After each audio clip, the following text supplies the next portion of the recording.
In a land of myth and a time of magic, the destiny of a great kingdom rests on the shoulders of a young boy. His name, Merlin. Hello, and welcome to a bit of a different action figure review. As you may know, if you watched my Dan Turns 20 video a couple of weeks ago, I've just turned 20. And as everyone knows, the most important thing about birthdays is action figures. And I was very lucky enough to get hold of all the Merlin action figures they released, all 7 of them. So, in this video, I'm going to be looking at Wave 1, which was released in 2010. And then in the next video, I will show you the Wave 2 figures, which were released in 2012. So, these are not brand new or anything. If you're thinking, oh wow, these are incredible new figures. But I've only just got hold of them. They're almost... well, Wave 2 is nearly 10 years old. Wave 1 is over 10 years old. And Wave 1 consisted of Merlin, Prince Arthur, Morgana and Gaius. So we're going to begin with Merlin. So I'll just ditch his accessories for now.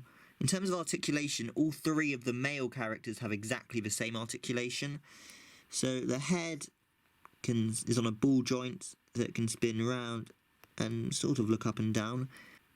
His arms can go out to the side, but not very far. His elbow, it can go up and down and spin, and there is 360 waist articulation. At the legs, as is natural for all humans, his crotch can move, but his legs can't kick forward, which is a shame. There's no foot articulation, but the knees can move a bit back. So it is very basic articulation, but these are very basic action figures. So for detail, these are in the 3.75 inch scale, so the detail isn't going to be as good as, say, a Doctor Who 5-inch figure or a Marvel Select figure. But the face, for Merlin, it's pretty good. Like, it's not a dead ringer for Colin Morgan, but it's very clearly him. I think sideways on, it looks a lot better than if he's staring into your soul, which is always traumatizing. But yeah, in terms of the face, I reckon if you look at it side on, it's very clearly Merlin, or Frodo Baggins.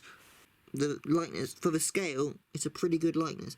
The hair they've sculpted very nicely, it's very nice. The costume for Merlin, once again for the scale and how it's done, is pretty good. They've done a very good job sculpting the scarf, the jacket, the shirt and the belt. The hands are kind of weird, they kind of remind me of Dapole arms. Or is it Dapole? I don't know. The legs are just this grey, and the boots are just a brown with no real detail in colouring. But that's Merlin figure, and it's really good. He comes with 3 accessories, which is, you know, very useful considering he has got 2 hands. The first thing, which is the most prominent thing, he comes with a flaming torch. And the detail on that is very basic, but the sculpt is very nice, and it's clearly what it's meant to be, and that slots into his hand very nicely. However, he also comes with 2 other accessories. Firstly, a map. I'm assuming it's a map, but he's leading somewhere, and the detail on that, they have taken the time to sculpt something into there, which is very cool, because you don't need to do that. And that slides into his hand as well, very easily. But I've just ditched that for now, because he also comes with his spell book, which is kind of bronzy goldy, even though I think it's brown in the series. And that also just slots into his hand very well. So that is Merlin. Pretty good start to the... I mean, it is, I should note, it is pretty impossible to get these guys to stand up. It takes some amount of effort. But that is Merlin, but of course every Merlin needs their Arthur. This is Arthur. The articulation is exactly the same as Merlin. So, detail-wise, the head, once again, is clearly Arthur. He also does look like one of the hobbits. His hair's probably a bit long, and on camera, in particular, it looks a bit dark, because particularly in the early ones, which this figure is based on, he has more blonde hair. But the armour is very nicely sculpted. I think the armour alone makes this probably the best figure in Wave 1. I really like the sculpt going down. Then he's got his red overall thing, which he wears in Series 1 and 2. They've got the gloves, which are very nice. And they've added on his dagger, which is permanently attached to him, I think. Yeah, and you can't take that off. He's got a nice hole on his arm for all your needs. Also, his waist articulation is a bit more weird because he spins, which is normal for every human. If your waist is not spinning, call your GP. It's quite hard to bend his legs because he's got that, but his legs, once again, like Merlin's, are very basic, and his boots are very pale, which is a bit odd because his boots are definitely brown. He also comes with 3 accessories, but these ones actually make sense. First up, you've got his shield, which he doesn't use in the latest series at all, but it is a very nice shield. It's very basic, but it's a very nice design. And on the back, you've got a peg. Can you see it? No, you can't. Yeah, it's got a peg on the back there, and that slots into his arm there, as all shields do. But on display, that does look very good. He also comes with a sword. Now, in the packaging, mine got a bit bent, but it's very basic and rubbery, but it's nice. You've got the gold handle, metal blade, and that slots into his right hand very comfortably. Then, however, he has his third accessory, and that's where it goes a bit downhill somewhat. Comes with his helmet. Now, from the outset, this is just a rubber piece. It's a very nice sculpt. It's very accurate. It's a very nice design. It's got a bit of something there, but that's okay. And it's a very nice helmet and a really nice accessory. Until you try and put it on him. So, it's made rubbery, so it's very easy to slip on. However, once you put it on, he does look a bit ridiculous.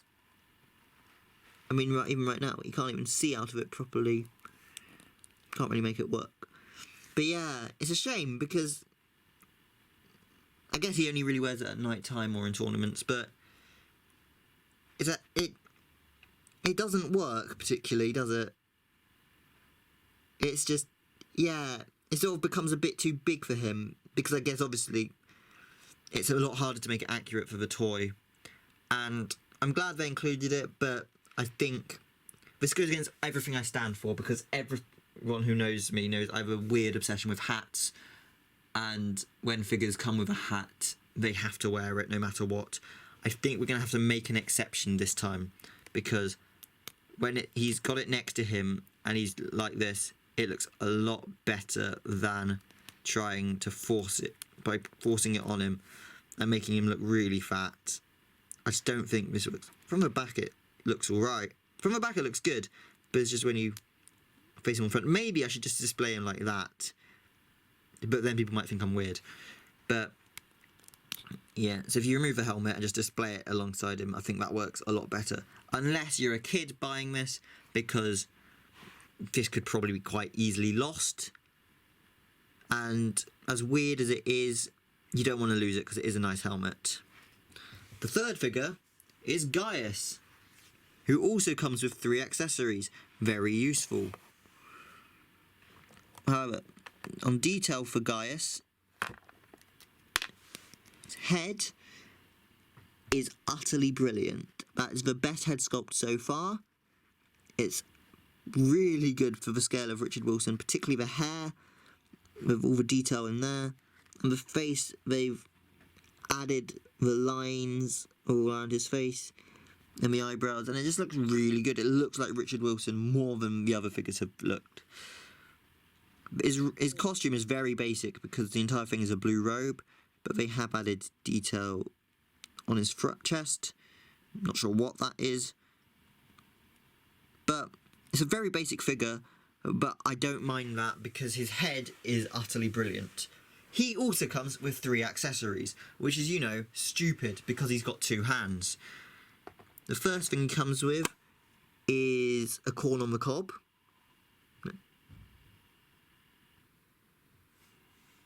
The first thing he comes with is a corn on the cob. Sorry, scroll. But it's rolled up. And it's alright. It's a bit weird, but it's cool to come with. And like all the other accessories, that fits into his hand. And then he comes with 2 lamps. Not sure why at all. I think one would have been perfectly fine, but I guess it is cool to have 2. One slightly taller and has a yellow bit. And the detail on these is really nice as well. So it's an extra accessory which they really didn't need to do, but it's cool that they did it if he had a 3rd hand. But they also just slot in very easily. So that's Gaius. There's not a lot to say except that that face is amazing, as is Richard Wilson's face. And the final figure in this set, in this wave, is Morgana in her Series 3, guys. Now, this is where things get a bit weird. So, I mean, her articulation is somewhat different to the guys. Firstly, her head can't really move because of her hair. Like, it's on a ball joint, like the others, but the hair makes it impossible. And there's no waist articulation or wrist articulation, and the feet can't really be accessed. The arms do still bend out, and they twist here for some reason, but they don't bend forward. So it's really odd. And it is somewhat annoying, because it means her hands, you can't face forward, because there is no wrist articulation. So if you want to have it like that, you got to make it like that. It's really strange. Detail, the face doesn't really look like Katie McGrath at all. But there's some really nice detail on the hair, but it still doesn't really look like Morgana's. The outfit they've done is really good. There's some great detail on the costume, and I really like the outfit around the back. They've added some great detail there as well. It's just a shame about the face and articulation, particularly as her accessory is a goblet, which I don't think she ever used this one. I think this is Merlin's Poison's Chalice. And it's quite hard to tell which is the top and which is the bottom because they're both solid plastic. But I'm assuming it's like this. And that slots into her hand. And if you want her just looking normal, she's holding it like that, as if she's pouring the contents onto the floor. If you want it like she's making a toast, her cloak has to just sort of defy gravity for a second and do that.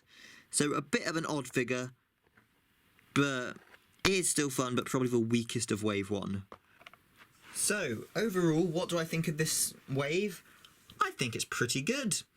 For a set of action figures which are very assuredly children's toys, not collectibles, they've got a pretty good job done.